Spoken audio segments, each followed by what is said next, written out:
Je voudrais du soleil vert, des dentelles et des théières, des photos de bord de mer, dans mon jardin d'hiver.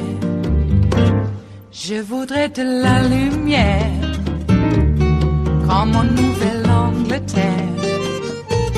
Je veux changer d'atmosphère, dans mon jardin d'hiver. Ma fleur, sous la pluie de novembre, tes mains qui courent, je n'en peux plus de t'attendre. Les années passent, qu'il est loin, là je tombe. Nul ne peut nous entendre.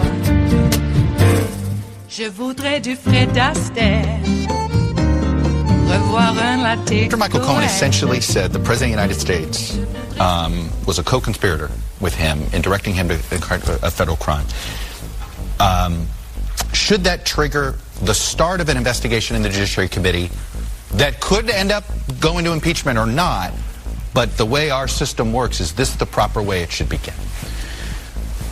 Well, I think the Mueller investigation has to continue first and foremost. The committee has to defend the Mueller investigation against the president's and the Republicans in Congress attempts to sabotage it, to discredit it, and to discredit the FBI and the Department of Justice. Congress is supposed to be a check and balance on the executive. We're supposed to guarantee accountability. Under the Republicans, it's been exactly the opposite. Chairman Nunes of the Intelligence Committee was caught on tape at a Republican fundraiser recently saying that he viewed his major role as protecting the president. The role of Congress is not to protect the president, it's to hold the president and any president accountable to the American people. And we ought to be holding investigations. What would that look like today? Let's say you had a functional relationship with the other side. Okay, we know right now that's tough inside the House. But if you did, what would that look like? You and Congressman Goodlatte would be doing what? Well, first of all, I hope we would confer with Mueller to see what we shouldn't do that would get in the way of his investigation. We don't want to step on, interfere with them by accident. But following that, we should be investigating all of these things: the possible interference of the Russians in our investigations, what we can do to make sure that that can't happen again, who in the United States aided and abetted that, if anybody, other crimes that may have been, not just crimes, but other improper acts in terms of the campaign. We should be investigating all of those things and bringing them to light for the American people, and possibly seeing if there's any legislation we should do to prevent their recurrence in the future. But again, we should talk to the Mueller people first to make sure we don't step on their investigation. Let me ask you this. You know, you were one of Bill Clinton's most ardent defenders during his impeachment. You called it at the time a partisan coup d'etat. If you were charged with running something that, some form of an impeachment investigation, if you're chairman of the committee, which what would happen if Democrats took over Congress, how would you make sure that somehow you handled this differently than your Republican colleagues did 20 years ago? I would take the same attitude I took then. I said then that impeachment is a constitutional provision to protect the Constitution against the president who would aggrandize power, who would ride roughshod over checks and balances, who posed a true threat to American liberty or to constitutional government and the rule of law. And I said also at the time, and therefore you should only do it under those circumstances. I also said at the time that you should not do an impeachment on a partisan basis. Mm-hmm. That in order to do an impeachment properly, you'd have to think that the evidence of threatening impeachable offenses, threatening to the constitutional order, threatening to liberty, were so overwhelming that by the end of the process, the overwhelming majority of the American people, including a lot of the people who supported the other side, would agree that you had to do it. And we certainly didn't have that then. Obviously, Watergate did eventually have that. Yes. Let me ask you this final question here. Back in 1999, during the debate about whether or not President Clinton obstructed justice, you said at the time you weren't convinced that a president could obstruct justice. Do you still feel that way? That it's not one of, I think the quote, that it might not be impeachable. Put it this way, that obstruction of justice might not be an impeachable offense. Well, I don't remember saying that, but if I said it, I said it. But no, I don't agree with that today. A president, anybody can obstruct justice. An obstruction of justice under certain circumstances might be an impeachable offense. Remember, there's a very big difference between a crime, which may or may not be impeachable, and an impeachable offense, which doesn't have to be a crime. An impeachable offense... So wait, there's some crimes that the president could commit that you would think is not impeachable? Yes. Like, absolutely. What, the affairs? Well, these campaign finance? This wouldn't, to you, rise to impeachment? That might, because it implicates subverting the election process. But you're skeptical, it sounds like. I don't know. I haven't studied that. But certainly I said at the time that perjury with regard to a private sexual affair did not threaten the constitutional order, is a crime, but was not an impeachable offense. Perjury regarding an attempt by a president to subvert the constitutional order to aggrandise power probably would be an impeachable offense. It is Monday, the 27th of August of 2018, and you are in West Coast Cookbook and Speakeasy. I am your chef de cuisine, Justice Putnam, and our daily special is River City Hash Mondays. Folks, it's been another long weekend, and the flags remain at half-mast for Senator John McCain, as well they should, for all senators, former or living, or current, who have died in office, and especially for an American war hero who was tortured for 5 years in a bamboo pen. Well, metaphorically speaking, of course, but you know what I mean. And but the White House has decided there was no mourning to begin with over this guy. So what the hell is that flag doing at half-mast over the White House? How can anyone disrespect the flag? So put it at full mast. This country is great again. And that's who we have in office, folks. Indeed. Well, some may quibble about McCain, but I'm not going to quibble over the fact that the guy was tortured for 5 years. And after, actually, what was it? I think 2 years in a captivity, he had an opportunity to get released, and the Viet Cong would have made a show of, oh, look at this progeny of military leadership.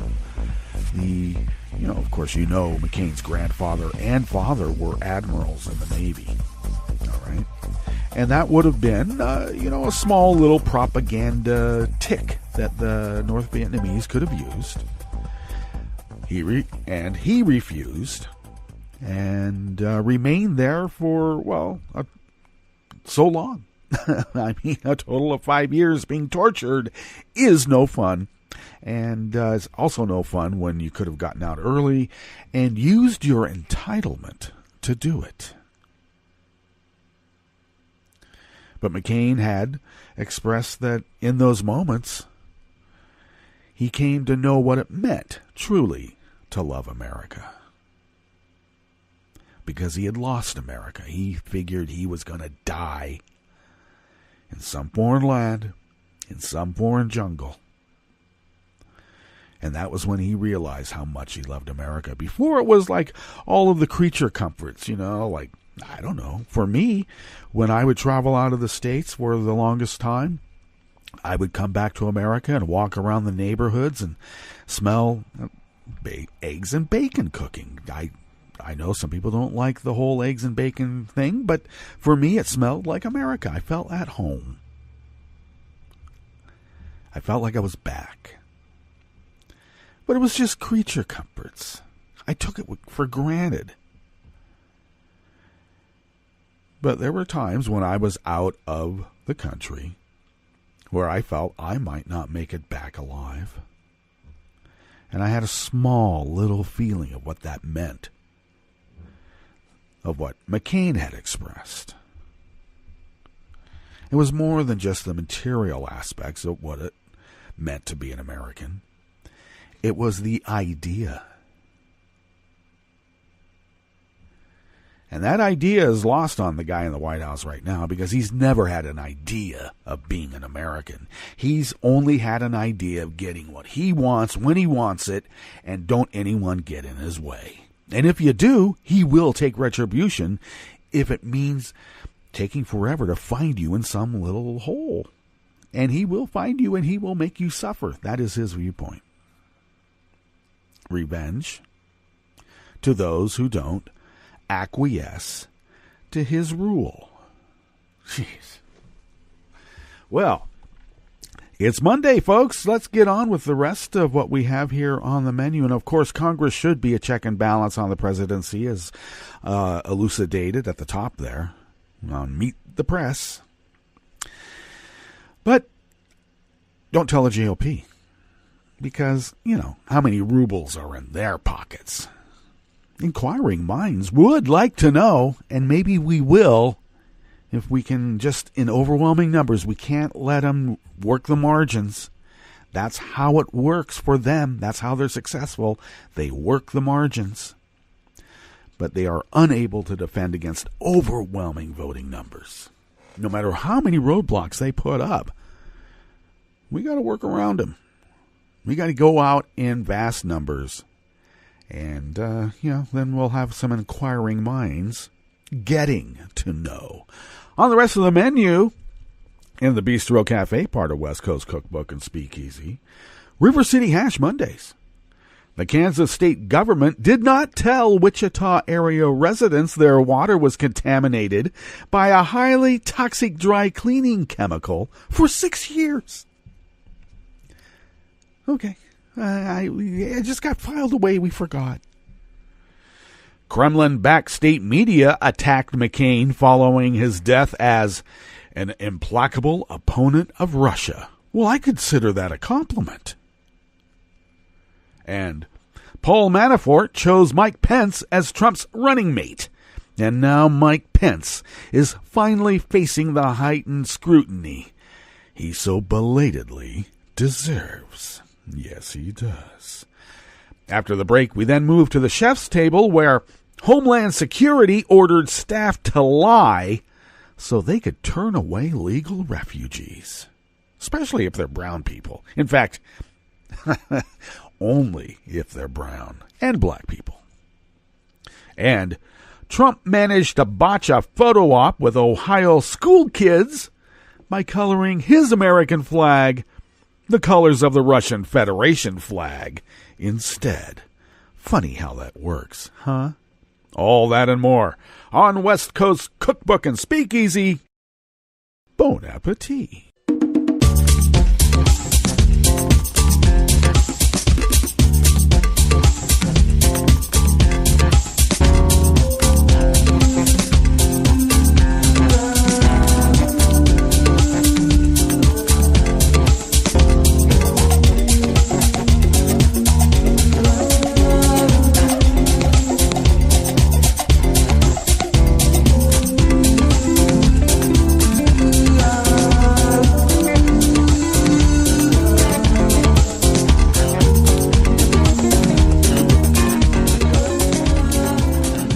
Bottom of our homepage at netrootsradio.com, you will notice the chat room link, monitored by Kelly Lincoln. I do have to say she's still getting her hardware issues, and then of course the software issues will then follow.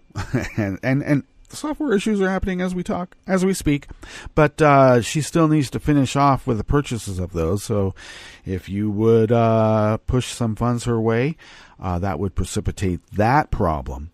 And she has mentioned that she does accept Bitcoin. Now, some people say don't do that, but Kelly needs all avenues in which to be able to get these mechanical issues fixed. So please, if you could, help her out. At the leftish of the homepage there, at the bottom of our homepage at netrootsradio.com, from the chat room link, are the contribute donate buttons, the general contribute donate buttons for Netroots Radio. And thank you for your generosity over there on that side. we are unable truly to do this without you, and that generosity keeps the lights on, the lights a-blinking in their proper protocol, as, the modem says they have to. Otherwise, you're not on. Really weird. And you can follow Netroots Radio on Twitter, at Netroots Radio. Check us out on Facebook. You can follow me on Twitter, at Justice Putnam. And, of course, I am on Daily Kos as Justice Putnam. And that is where I do post the show notes and links diary. Other people will say it's a post, it's a blog. It's there. We call it a diary, and I don't care. I'm always going to call it a diary. Well, that is where the show notes and links are, and they are integral parts to the show, in a way, like study notes, but and there's some other tidbits of entertainment there for you to look at and link to as well. You can follow the show on Facebook at West Coast as West Coast Cookbook and Speakeasy, but on Twitter we're at Cookbook West. So a little different there. You can pick up podcasts of the show if you're not able to hear it live, or even if you do and you want to get in on some other things that you might have missed the first time around. You can find those podcasts on iTunes, TuneIn, Stitcher, Spreaker, YouTube, etc., etc., etc. Okay.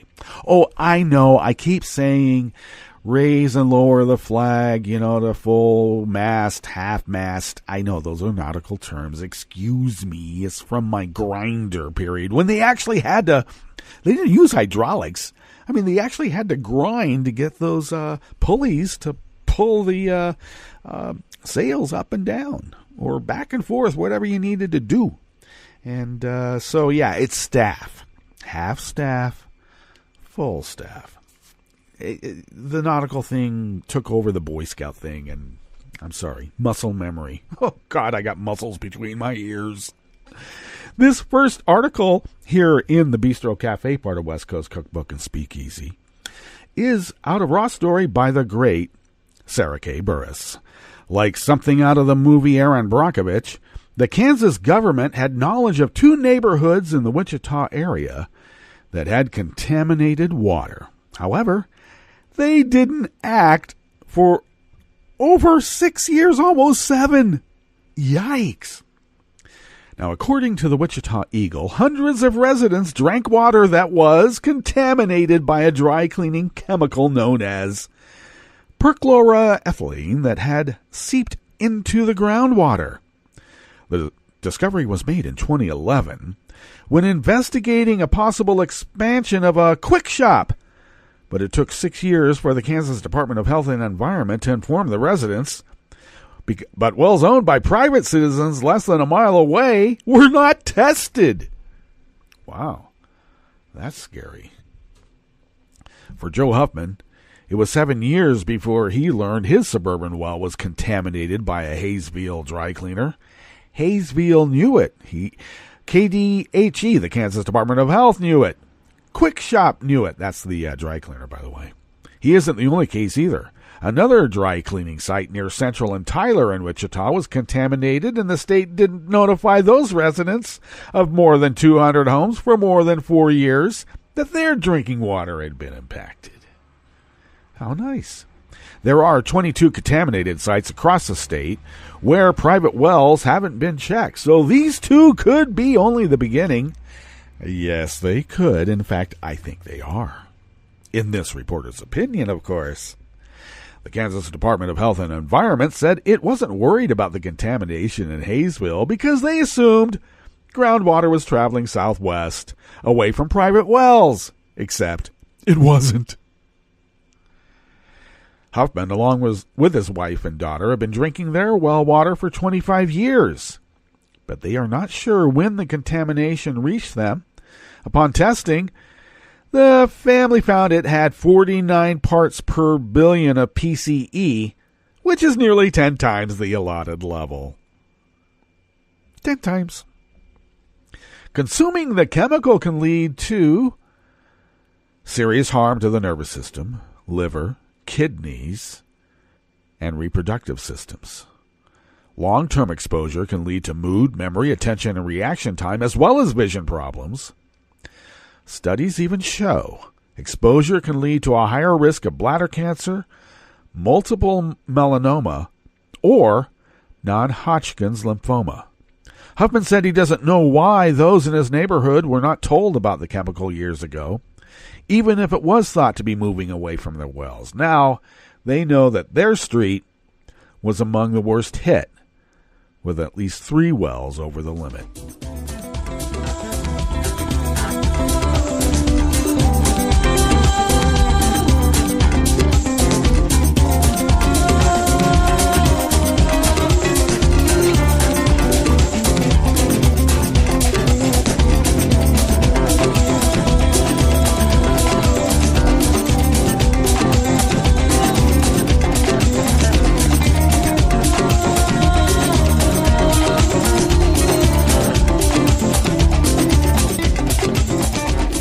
Taylor Link of Salon brings us this next offering here at the Bistro Cafe, part of West Coast Cookbook and Speakeasy River City Hash Mondays.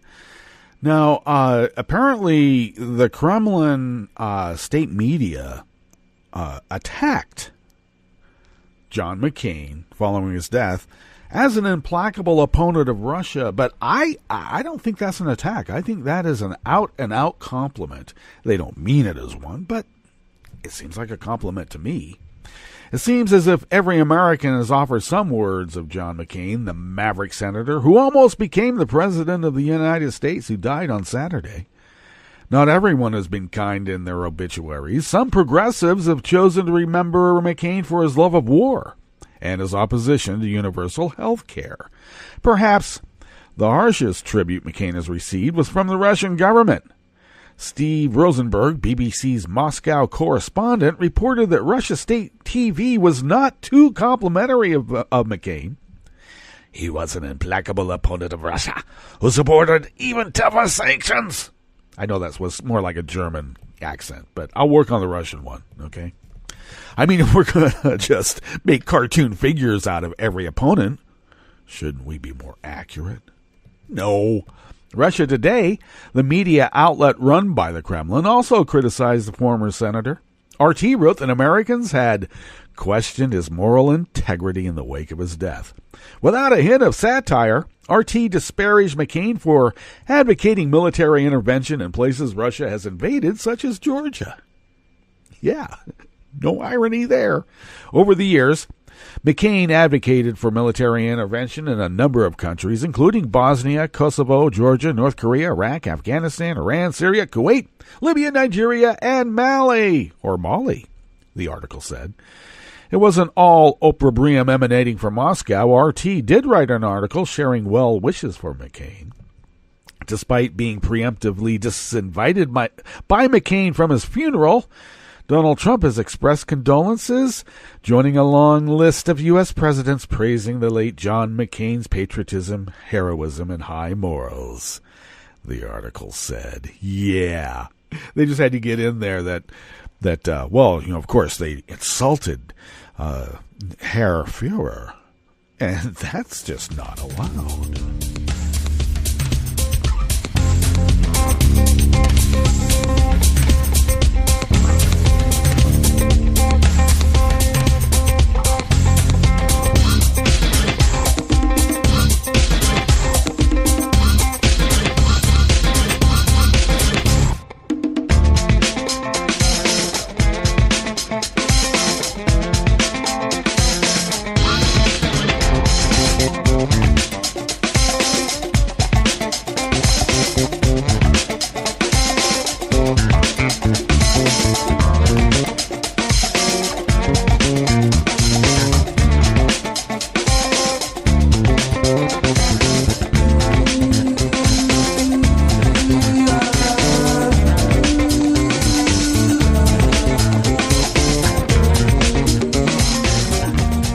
Anonymous worker bees at the New Civil Rights Movement blog brings us this next article here, or actually the last article in the Bistro Cafe part of West Coast Cookbook and Speakeasy.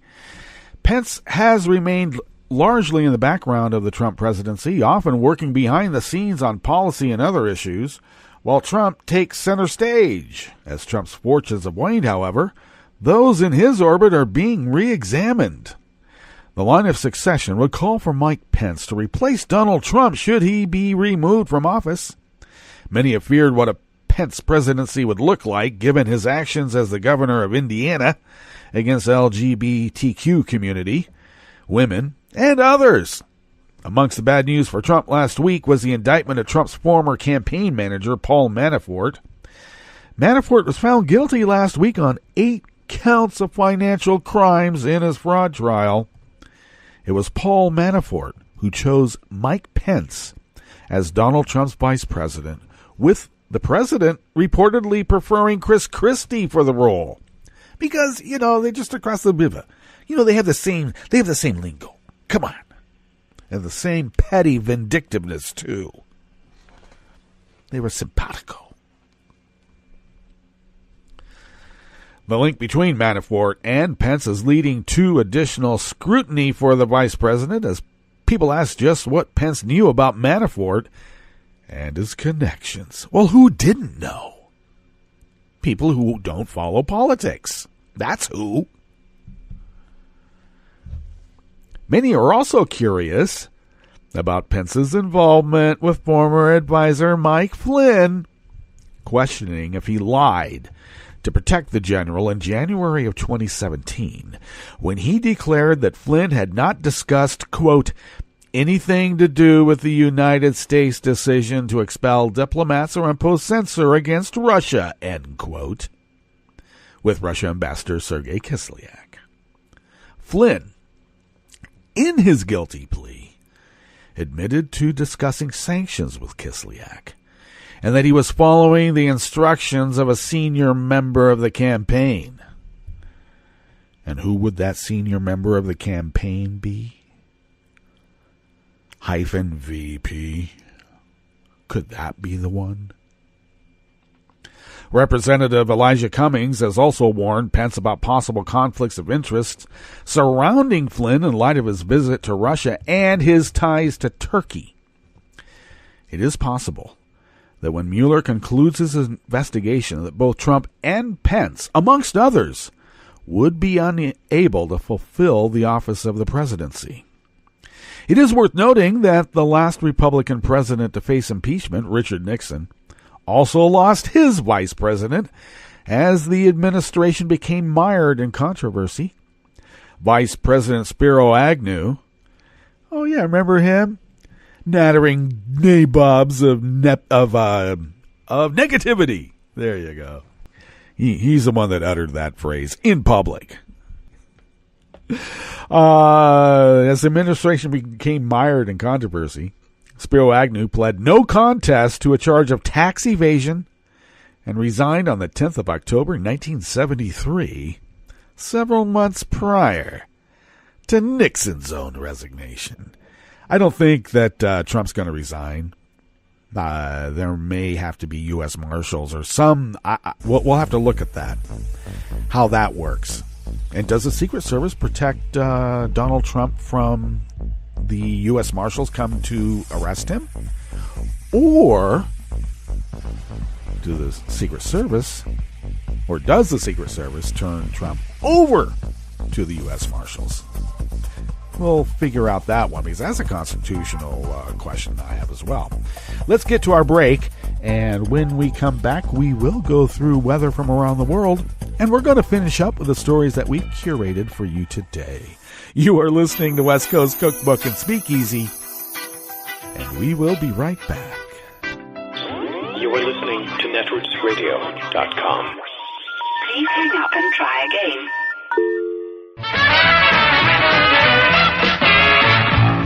From a point at sea to the circles of your mind, a new force is at work for planetary transformation. New radio for a new Earth.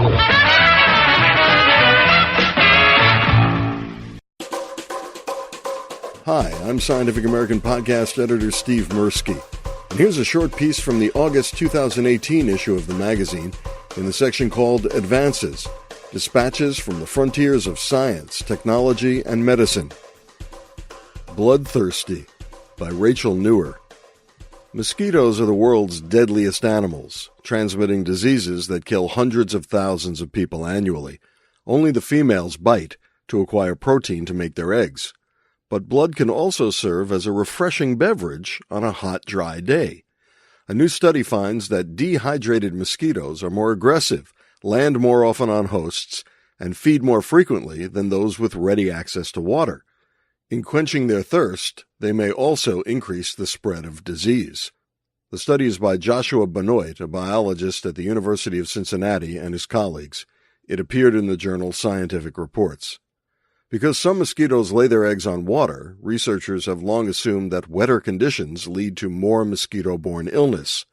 Yet recent studies have hinted at the opposite, linking increased transmission of diseases such as West Nile fever to droughts. Benoit and his colleagues' discovery helps to resolve these counterintuitive findings. Benoit became interested in the impact of dehydration on mosquito-feeding behavior by accident. A worker dropped a container of water-deprived mosquitoes and noticed that they dive-bombed him with much greater vigor than usual. The researchers studied 3 mosquito species that transmit yellow fever, Zika, or West Nile fever. They exposed hundreds of insects to different temperatures and humidity levels in cages with or without access to water and nectar, which is mosquitoes' preferred sugar source. They then tested how often the pests chose to bite a host, in this case a warm, waxy plastic membrane coated in artificial sweat and filled with chicken blood. Within a few hours, up to 30% of mosquitoes without water fed on the host blood, compared with 5 to 10% of those that had water. The findings could have real-world applications for predicting rates of disease transmission. That was Bloodthirsty by Rachel Newer.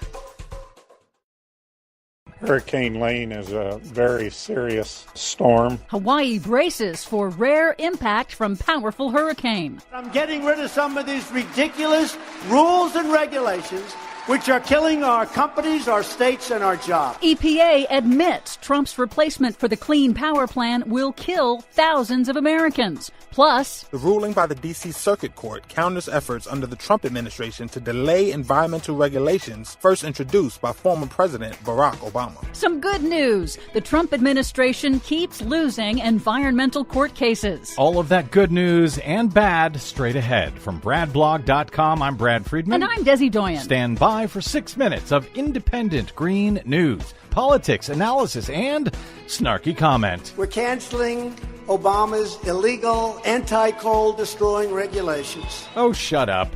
This is your Green News Report.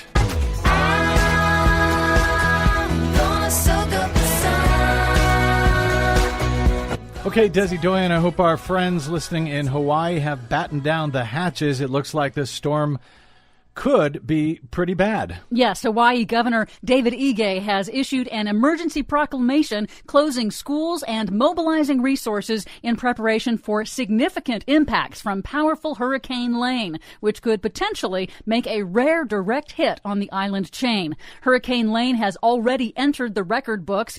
Lane reached Category 5 on Tuesday, becoming only the second Category 5 hurricane in recorded history to pass within 350 miles of the state. That's according to the National Weather Service. So this is very rare that Hawaii gets hit by hurricanes at all, correct? That is correct. And so I know there are actually not enough storm shelters in Hawaii, so we're just hoping everyone can stay safe over the next few days. Meanwhile, we now have more information on the Trump Environmental Protection Agency's proposal to replace the Clean Power Plan, President Obama's first ever carbon emission standards for U.S. power plants. The Trump scheme is another attempt to bail out the polluting coal industry. So, of course, they're going to call it the Affordable Clean Energy Rule. But Conrad Schneider, advocacy director of the nonprofit group Clean Air Task Force, tells the Green News Report that the Trump EPA's own data outright states that the Trump plan will actually harm more Americans by increasing air pollution. They admit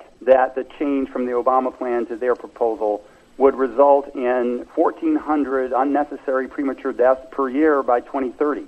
So that's thousands and thousands of Americans who would die prematurely under the Trump plan, whose lives would have been saved under the Obama plan. Just to be clear, the EPA's mandate is to protect public health.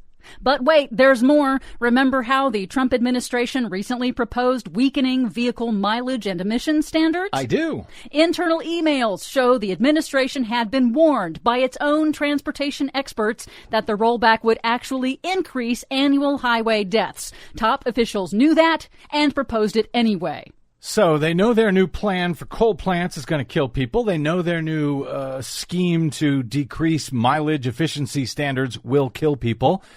And yet the Trump administration proposes this anyway? Yes, they do. Who exactly do they think the Environmental Protection Agency is supposed to protect? But there is some good news. In just the last few weeks, the federal courts have delivered scathing rebukes to the Trump administration's efforts to roll back environmental protections. We already told you about the federal appeals court ordering the Trump administration to ban all uses of the toxic pesticide chlorpyrifos within 60 days.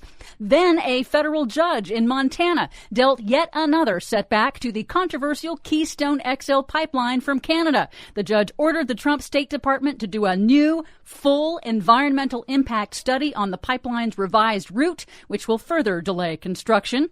Then a district court in South Carolina overturned the administration's attempt to delay the Obama-era Waters of the United States rule for failing to follow public comment procedures, also known as the Clean Water Rule. It is now in effect, protecting the drinking water in 26 states.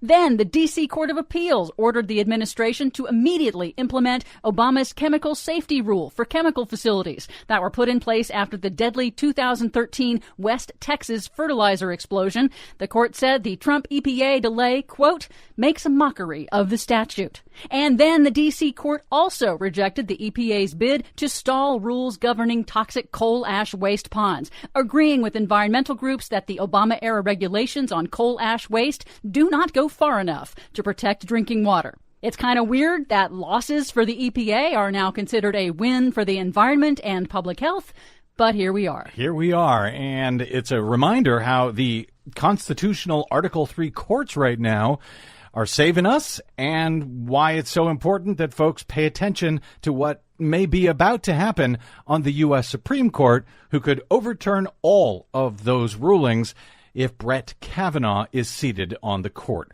For much more on all of these stories and the ones we couldn't get to today, please check out our website at greennews.bradblog.com.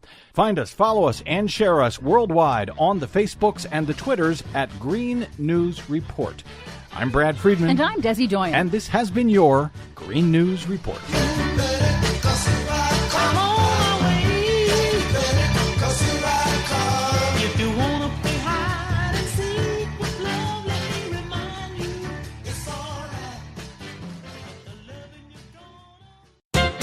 Have you noticed that Donald Trump constantly prefaces his outlandish lies with such phrases as, to be honest with you, to tell the truth, and believe me? Why?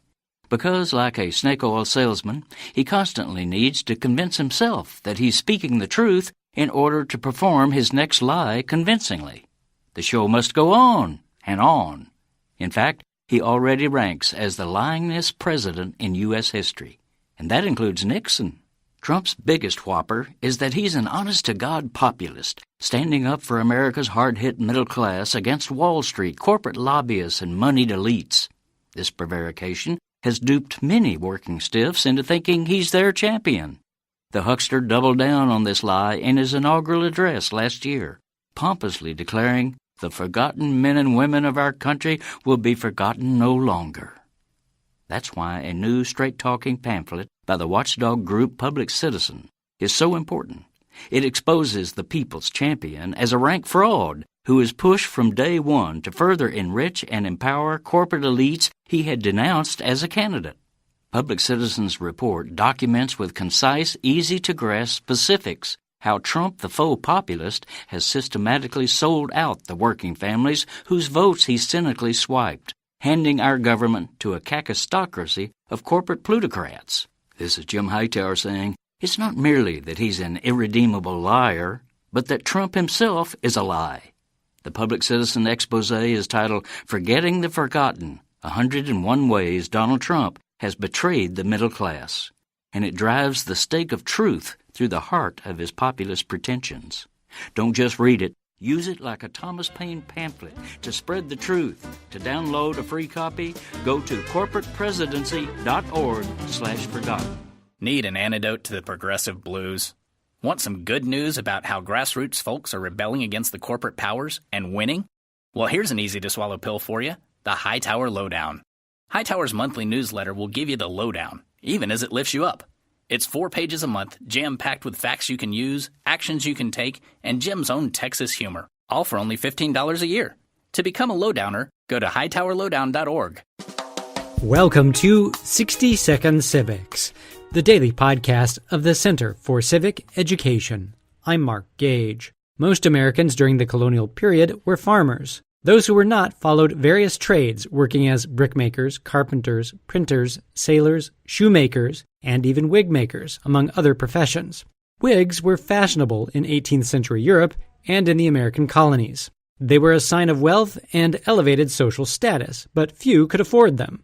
One favorite American pastime was speculating on land, which was mostly undertaken by the wealthy, such as George Washington. Washington surveyed land extensively and eventually owned more than 65,000 acres. Although most colonial settlements were located on the coast, Americans pushed westward in search of land, which caused conflict with Native Americans and with the French. That's all for today's podcast. The show's theme song is Complacent by Cheryl B. Engelhardt. You can find Cheryl online at cbemusic.com. 60 Second Civics, where civic education only takes a minute. You can help stop the Trump agenda in its tracks. Make sure you're registered to vote. Go to rockthevote.org. And on November 6th, vote for Democrats up and down the ticket. This message, a public service from all the fine people of netrootsradio.com. Does or should the government closely monitor you if, while you are on an airplane, you use a computer or you fidget, or according to some government bureaucrat, you have a cold, penetrating stare? I'm Bill Newman, and this is the Civil Liberties Minute. We are talking about the Transportation Security Administration's, the TSA's, Quiet Skies program, a largely secret program that includes, according to a Boston Globe report, quote, extensive surveillance of domestic flyers who are not suspected of any crime and who are not on any terrorist watch list, but as noted, they might fidget or use a computer.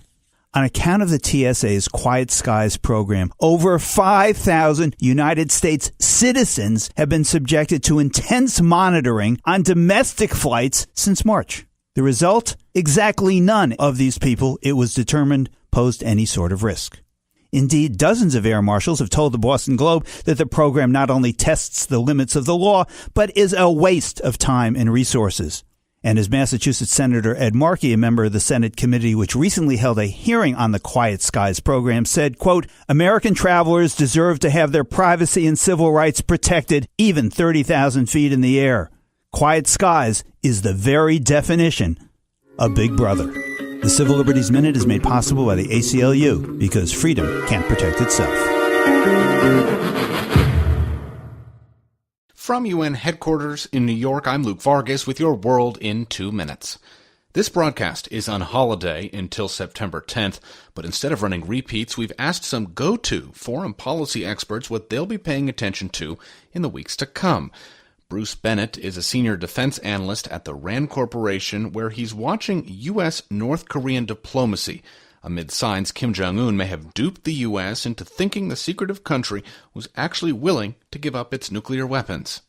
One reason President Trump first took that prospect seriously was after diplomats from South Korea, fresh off their own meetings with Kim Jong-un, visited the White House in the spring and reported that the North Korean leader merely wanted an American security guarantee in order to begin discussions on a range of other important issues. This appears to have been, at this stage, a classical bait and switch.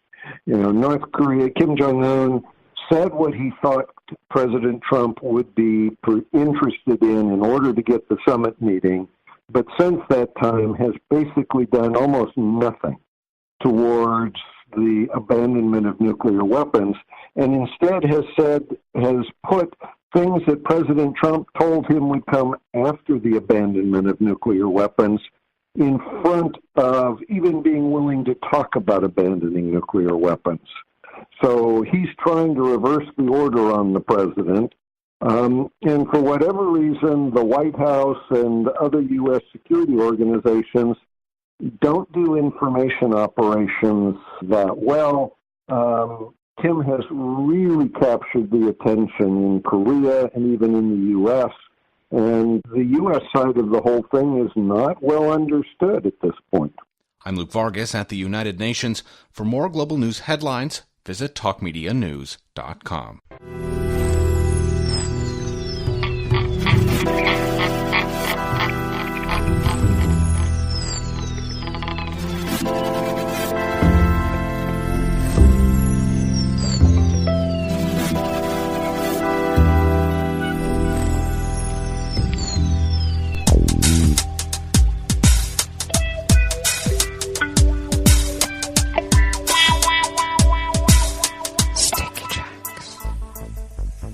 Thank you for accompanying us here to the chef's table at West Coast Cookbook and Speakeasy, River City Ash Mondays, indeed. Well, we always begin, whether from around the world, along the banks of the Rogue River in the Rogue River Valley of Southern Oregon on the west coast of the continental United States of America, where it is currently 61 degrees. Quite pleasant, I have to admit. We're going to be a tad warmer than we were over the weekend. We were over the weekend in the the upper 70s to low 80s, and we should be low 80s to mid 80s today, slowly increasing to the upper 80s, low 90s through the week, and Labor Day weekend should be about mid 80s, upper 80s, which is, actually, I have to say, very pleasant compared to the triple digits and very bad air that we've been experiencing, which I should mention, the at least the smoke has abated somewhat. Fire crews are still out fighting fires, but they may have gotten an upper hand on many of them. Much more humidity in the air, much more ambient moisture that helps in the firefighting process, and hopefully we'll get the high-pressure system weakened enough that we'll get maybe a little bit of rain off the ocean, which would really help putting out fires. But regardless of that, we've had some very, very nice air down in the healthy range, and we'll get to that in a moment when I go through the list of the weather here at the mothership in Rogue River. Let's see here. All right, winds are right now out of the southwest at 1 mile per hour, will increase to their usual 5 to 10 miles per hour later on in the day. Well, later on in the day in just a couple of hours. And they will have shifted out of the north-northeast. Interesting. And they'll continue at that from that direction and at that clip through tonight, where we expect a low in the upper 50s, low 60s. And then, of course, tomorrow we will have the highs will be in the low 90s, maybe the upper 80s to low 90s. And a small, very, very, very small chance of precipitation, but we hope that the winds will shift and we'll get some sort of rain. That would be nice. Right now, we're cloudy, but we expect to be sunny later on and throughout the day. Grass pollen remains low. That air quality index actually is good at 35 parts per million, not quite healthy. The daytime UV index is still considered high at 7, and that's from the angle of the sun. That will decrease even some more. High pressure is holding steady at 29.91 inches. Visibility is up to 9 miles, and that relative humidity is at 74% and might increase a tad more.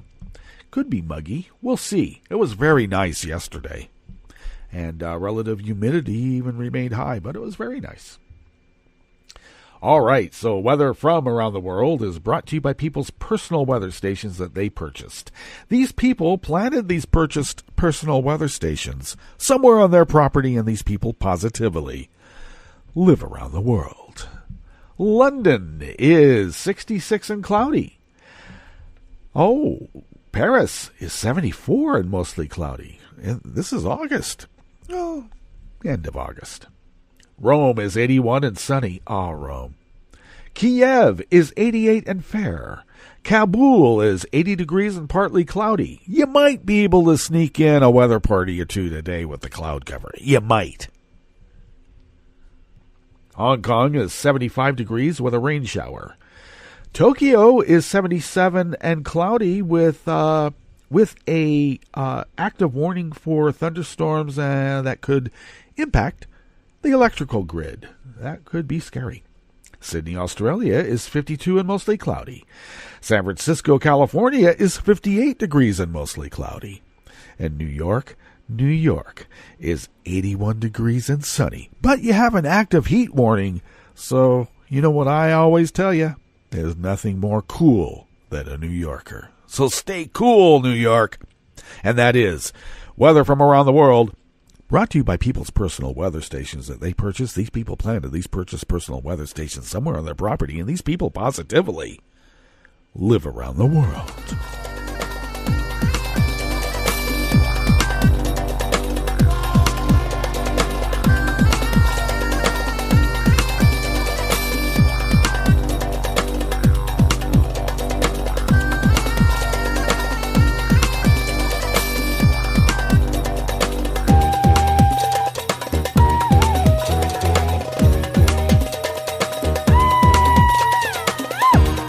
Just how craven is the United States S.A. Gestapo? How craven could they be? Well, in this first offering here at the chef's table at West Coast Cookbook and Speakeasy, River City Hash Mondays, is brought to us by Oliver Willis out of Share Blue Media. It seems Homeland Security is so craven that they ordered staff to lie so they could turn away refugees of a particular non-white color. Yep. Homeland Security told staff to find positive gems to share about the dangerous situations that refugees were escaping from. Like, if you've been raped and impregnated by your rapist, it's God's will, and He's given you an angel baby. You should have that angel baby back where God gave you the angel baby. It's so wonderful there. Okay. Gems. Positive gems. What do you say about positive gems like, when you've seen, as I've seen before, dead peasants desiccated by the roadside? Been there for like months or even longer. Don't touch them. Don't pick them up. You might be implicated as being a friend of theirs, and you could end up just as desiccated. Well, in time. The Department of Homeland Security was caught issuing orders to distort information and in some cases outright lie to say war-torn nations were safer in an effort to justify refusing refugees as part of the Trump administration's aggressive efforts against immigrants. And I would say against immigrants of a particular non-white hue. In a lawsuit naming DHS Secretary Head S.A. Gestapo Kirsten Nielsen and her deputy Elaine Ducker as defendants, the ACLU retrieved internal messages in which the DHS asked staff to extract positive gems about war-torn nations. Well, of course, there are some that are just, ridding the countryside of vermin. What a gem that could be. The documents obtained by the ACLU outline a plan to justify sending back over 300,000 refugees trying to escape dangerous situations, like nations including Sudan, Nicaragua, Haiti, and El Salvador. Nations that are shithole countries with a lot of people of non-white color. Under the Obama administration, thousands of immigrants from those nations were given safe haven after fleeing natural disaster and civil conflicts. But Trump rescinded their protected status as part of his anti-immigrant drive.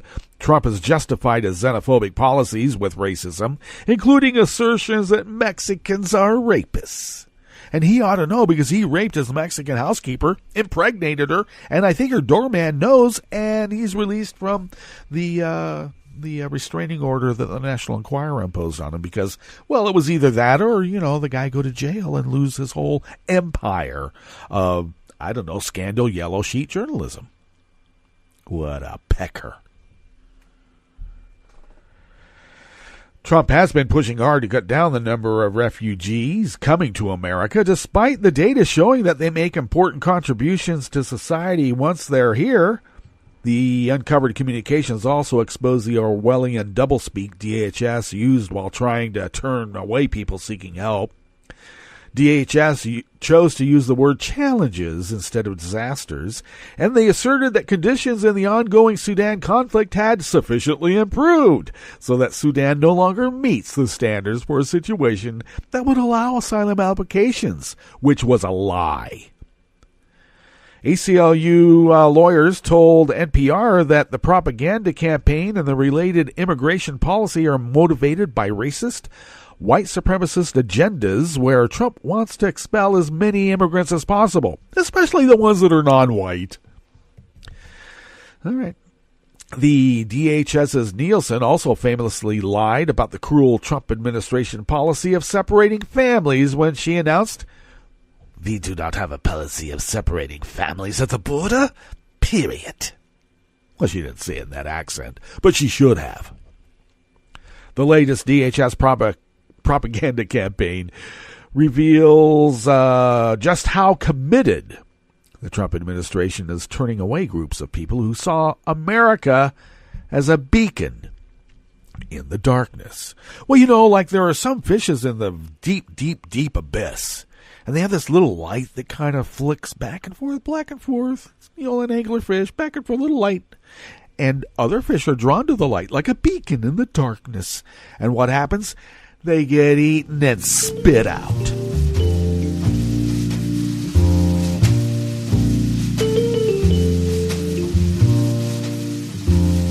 Dansez maintenant sous l'été, les pieds nus dans le sable. Dansez maintenant et jetez vos ennuis dans les vagues qui dansent. Bob Brigham brings us this last offering here at the Chef's Table at West Coast Cookbook and Speakeasy. And, of course, he comes out a raw story. Embattled, we never say the P word, Donald Trump failed spectacularly at a simple photo op with children in Ohio. Trump toured the nationwide Children's Hospital in Columbus with First Lady Melania Trump and Health and Human Services Secretary Alex Azar. As part of the tour, they took part in the time-honored tradition, sitting in tiny desks alongside adorable kids and hope that the guileless innocence on the little faces surrounding them will take some of the heat off of their craven politicking, in the words of Esquire magazine. As part of the photo op, Trump had a simple role of coloring between the lines with young children. Zooming in on Trump's art project, however, revealed that the commander-in-chief had failed at the simple task of coloring in an American flag. And it looks like he has red and blue and white. Oops.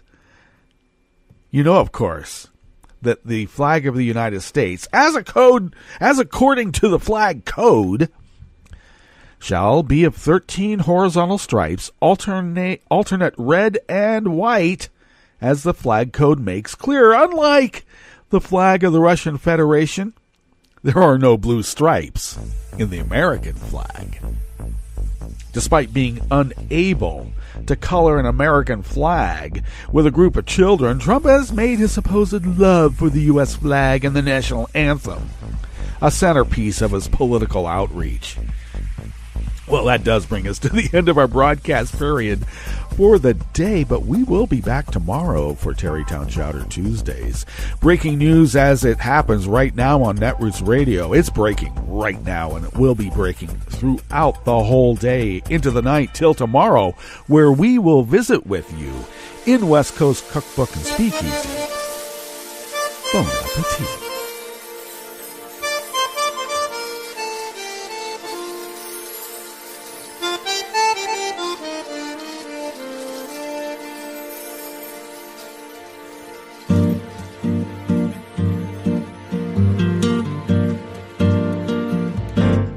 Je voudrais du soleil vert, des dentelles et des théères, des photos de bord de mer, dans mon jardin d'hiver.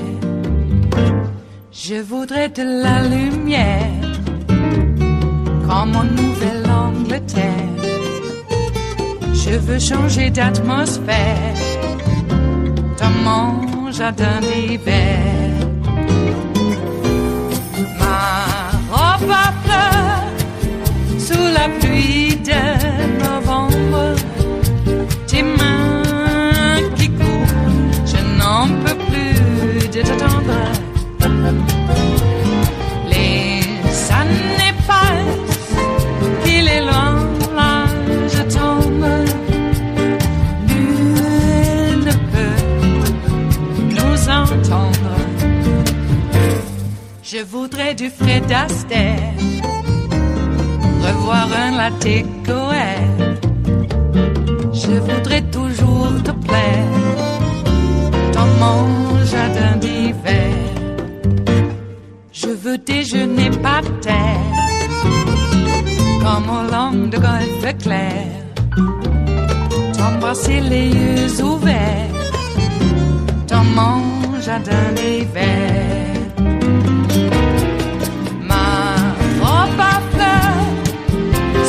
Pluie de novembre, tes mains qui courent, je n'en peux plus de t'attendre. Les années passent, il est loin, là je tombe. Nul ne peut nous entendre. Ba-da-da-dum-di-da-dum. Ba-da-da-dum-di-da-dum. Ba-da-da-dum-di-da-dum. Dans mon jardin d'hiver. Ba-da-da-dum-di-da-dum. Ba-da-da-dum-di-da-dum. Ba-da-da-dum-di-da-dum. Dans mon jardin d'hiver. Dans mon jardin d'hiver. Dans mon jardin d'hiver.